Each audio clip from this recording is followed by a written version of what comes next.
नवरात्रि का छठा दिन है माँ कात्यायनी का। जय जय अम्बे जय कात्यायनी माँ। जय जगदम्बा जग की महारानी माँ। जय जय अम्बे जय कात्यायनी माँ। या देवी सर्वभूतेषु माँ कात्यायनी रूपेण संस्थिता। नमस्तस्ते नमस्तस्ते नमस्तस्ते नमो नमः। जय माता दी। ओम नमः शिवाय। आज अश्विन मास के शुक्ल पक्ष की छठी तिथि है। आज नवरात्रा का छठवां दिन है और आज का दिन माँ कात्यायनी को समर्पित है। यानी आज के दिन माँ दुर्गा के छठे रूप माँ कात्यायनी की पूजा की जाती है और उनकी कथा का श्रवण किया जाता है। आज के दिन प्रसन्नचित मन से माँ कात्यायनी की कथा सुनने से कथा सुनने वाले तथा साधक को अलौकिक तेज की प्राप्ति होती है। मन की अशांति तथा सभी प्रकार के दुखों और कष्टों से मुक्ति प्राप्त होती है तथा कथा का श्रवण करने वाले व्यक्ति जन्म मरण के चक्कर से छूटकर मोक्ष को प्राप्त करता है। यश वैभव तथा धन की प्राप्ति होती है।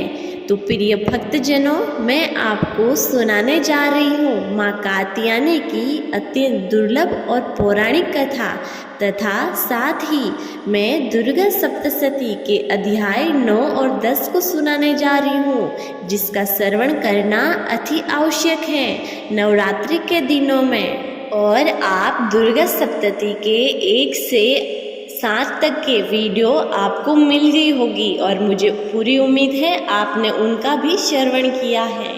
चलिए कथा का श्रवण कीजिए। माँ दुर्गा के छठे स्वरूप को कात्यायनी कहते हैं।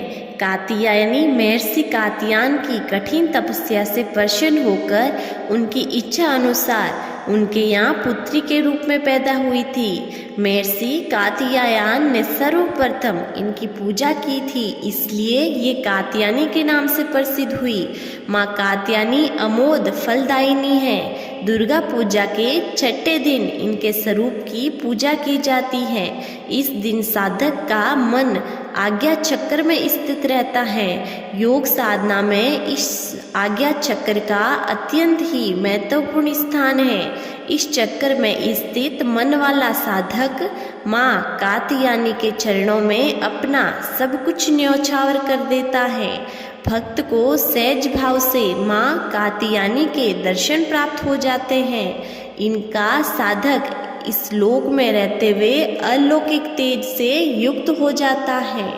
इनका एक गुण शोध कार्य का है, इसलिए इस वैज्ञानिक युग में कात्यायनी का महत्व सर्वाधिक हो जाता है। इनकी कृपा से ही सारे कार्य पूरे हो जाते हैं। ये वैद्यनाम नामक स्थान पर प्रकट होकर पूजी गई माँ कात्यायनी अमोघ फलदायिनी है। भगवान कृष्ण को पति रूप में पाने के लिए ब्रज की गोपियों ने इन्हीं की पूजा की थी। ये पूजा कालिंदी यमुना के तट पर की गई थी, इसलिए ये ब्रजमंडल में अधिष्ठात्री देवी के रूप में प्रतिष्ठित है। इनका अत्यंत भव्य और दिव्य स्वरूप है। ये स्वर्ण के समान चमकीली है और भास्वर है। इनकी 4 भुजाएं हैं। दाईं तरफ का ऊपर वाला हाथ अभय मुद्रा में तथा नीचे वाला हाथ वर मुद्रा में। माँ के बाईं तरफ के ऊपर वाले हाथ में तलवार व नीचे वाले हाथ में कमल का फूल सुशोभित है। इनका वाहन भी सिंह है। इनकी उपासना और आराधना से भक्तों को बड़ी आसानी से अर्थ, धर्म, काम और मोक्ष चारों फलों की प्राप्ति होती है। भक्तों के रोग, शोक, संताप और भय नष्ट हो जाते हैं। जन्मों के समस्त पाप भी नष्ट हो जाते हैं। इसलिए कहा जाता है कि देवी की उपासना करने से परम पद की प्राप्ति होती है। दुर्गा सप्तशती का 9वां अध्याय निशुंभ का वध। राजा बोले, हे ऋषि श्रेष्ठ, आपने रक्त बीज के वध से संबंध रखने वाली देवी चरित्र का अनोखा माहात्म्य मुझे बताया।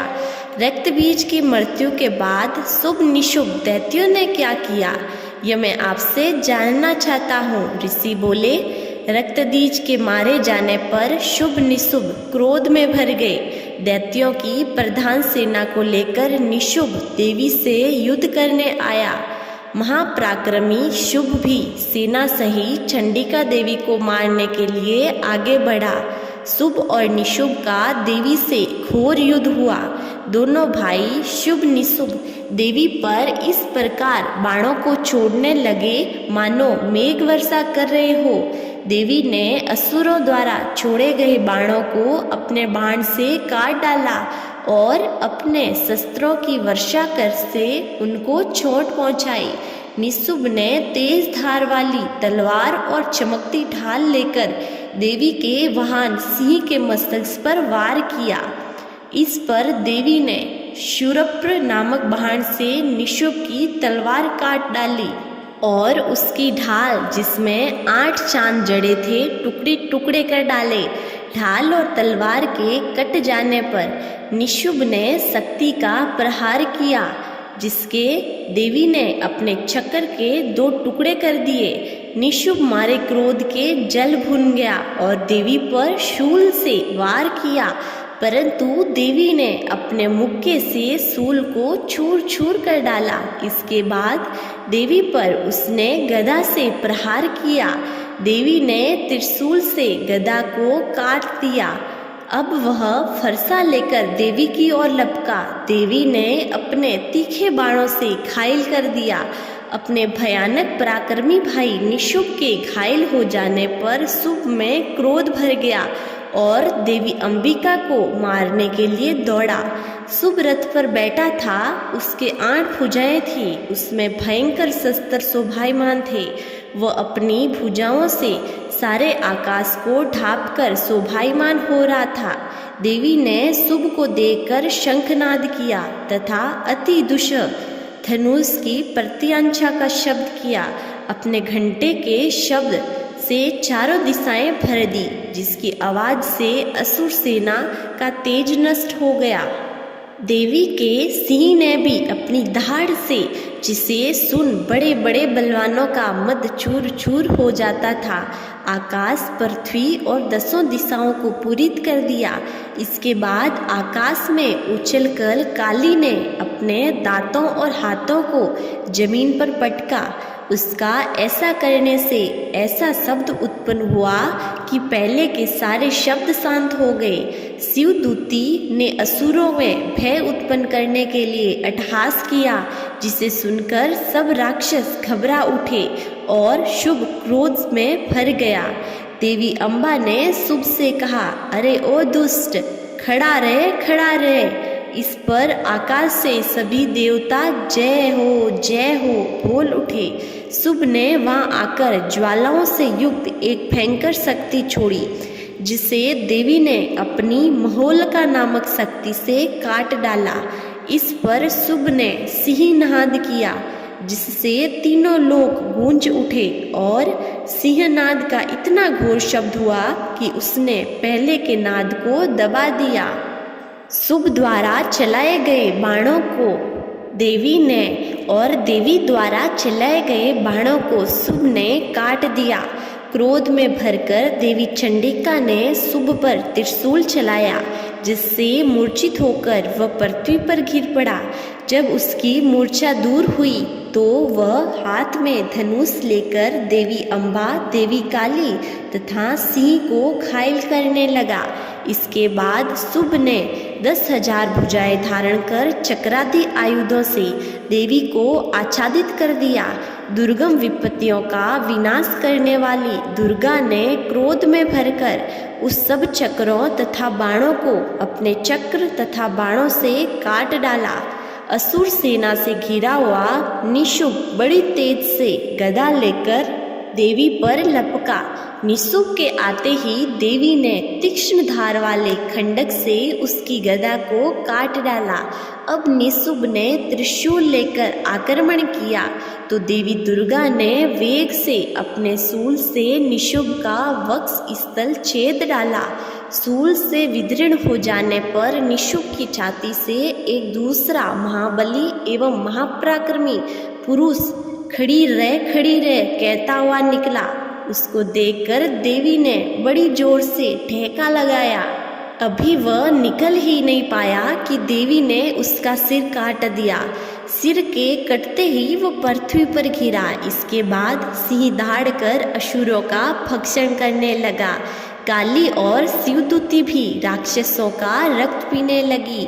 कौमारी की शक्ति से कितने ही महादैत्य नष्ट हो गए। ब्रह्मा जी के कमंडल्स के जल से कितने ही असुर समाप्त हो गए। कहीं दैत्य महेश्वरी के त्रिशूल से विदीर्ण होकर पृथ्वी पर गिर पड़े और कहीं वाराही के प्रहारों से छिन्न भिन्न होकर धराशायी हो गए।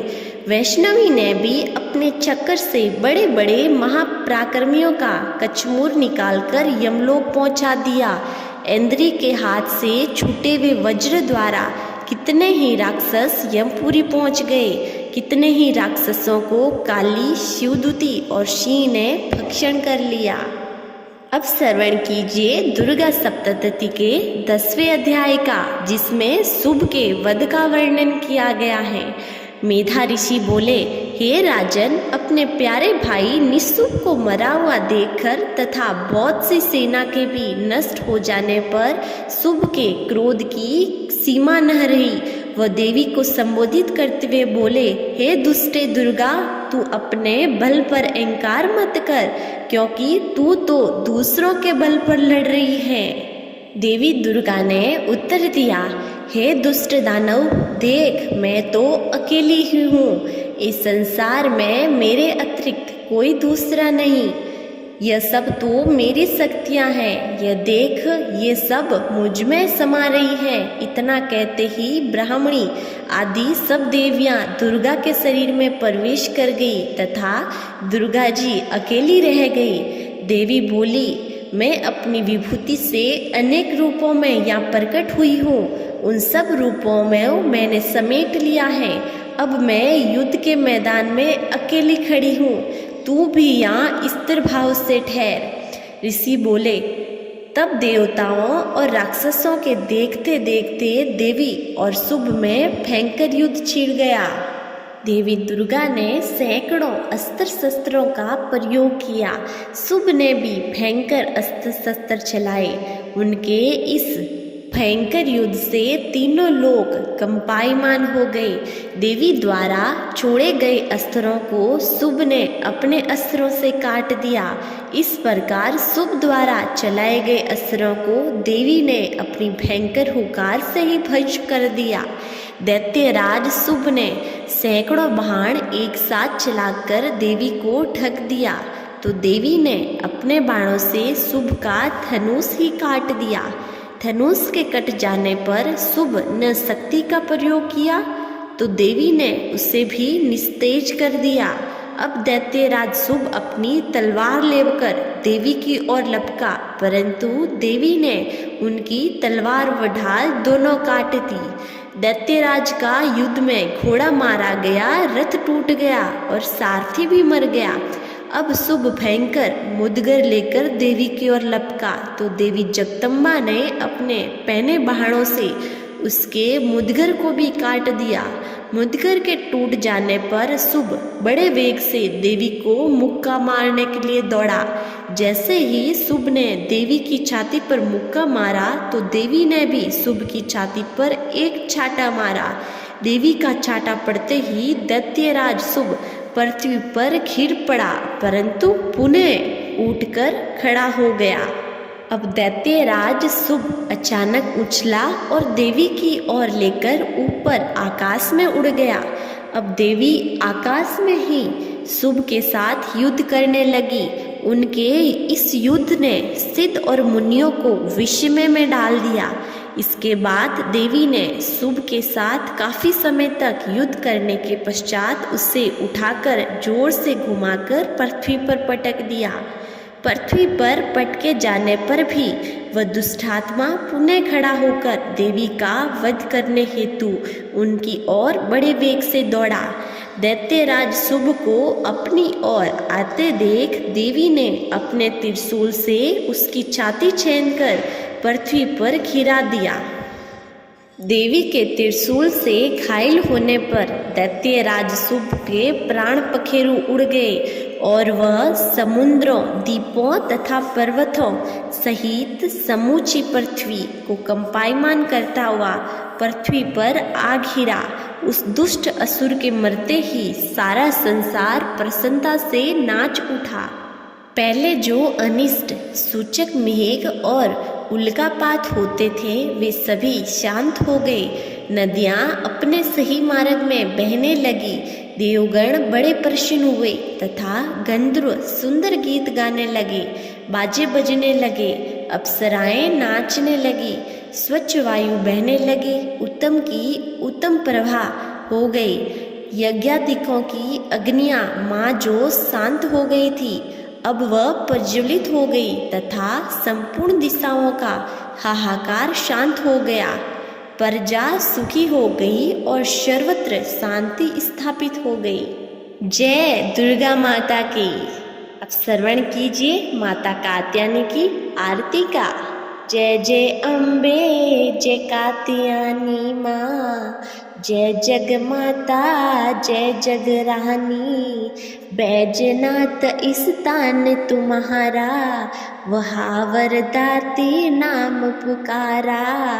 कहीं नाम है कहीं धाम है, यह स्थान भी तो सुख धाम है। जय जय अम्बे जय कात्यायनी, जय जग माता जग की महारानी। हर मंदिर में ज्योत तुम्हारी, कहीं योगेश्वरी महिमा न्यारी। हर जग उत्सव होते रहते, हर मंदिर में भक्त है कहते। जय जय अम्बे जय कात्यायनी, जय जग माता जग की महारानी। कात्यायनी रक्षा काया की, ग्रंथि काटे मोह माया की। झूठे मोह से छुड़ाने वाली, अपना नाम जपाने वाली। जय जय अम्बे जय कात्यायनी, जय जग माता जग महारानी।